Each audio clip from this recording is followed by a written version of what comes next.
Lively inflation report. May reveals surprises in CPI.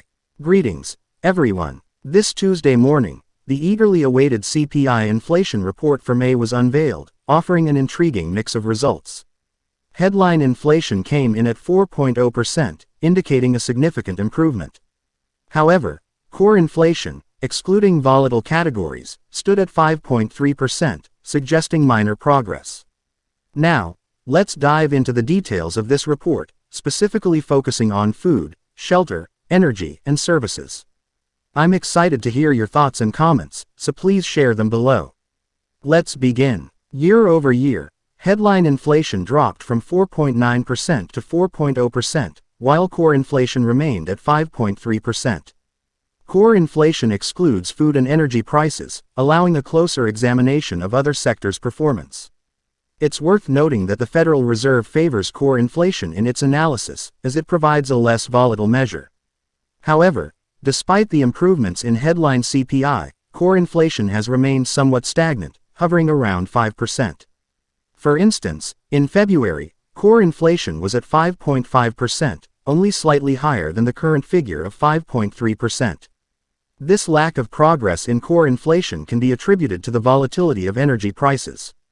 While headline inflation is expected to rise in the coming months, the Federal Reserve's focus on core inflation remains unchanged due to its stability. Now, let's break down the year-over-year statistics for the four categories: food, energy, shelter, and services.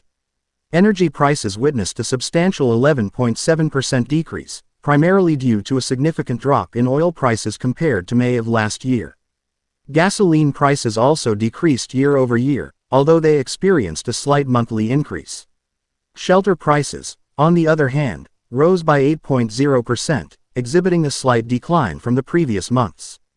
Although the rate of inflation is decreasing, the overall price of shelter continues to rise, albeit at a slower pace. In terms of services excluding housing, inflation stood at 6.6%, indicating a slight improvement from the previous month's 6.8%. However, this category still surpasses the headline inflation rate of 4.0% and the target rate of 2.0% set by the Federal Reserve.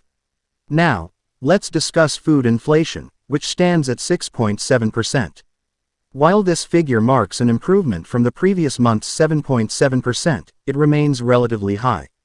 Breaking it down further, specific food products experienced varying inflation rates. Milk prices decreased by 0.8%, while egg prices fell by 0.4%. Meats witnessed a modest increase of 0.4%, while fruits and vegetables saw a rise of 2.7%. Butter and coffee prices increased by 3.1% and 4.8%, respectively. The most significant increase was observed in bread prices, soaring by 12.5%. Considering the recent job reports, which indicate a wage growth of 3.4%, the 6.7% food inflation signifies that food prices are rising at a faster pace than income growth, highlighting a challenging situation. The CPI inflation report also sheds light on consumers' expectations and sentiments.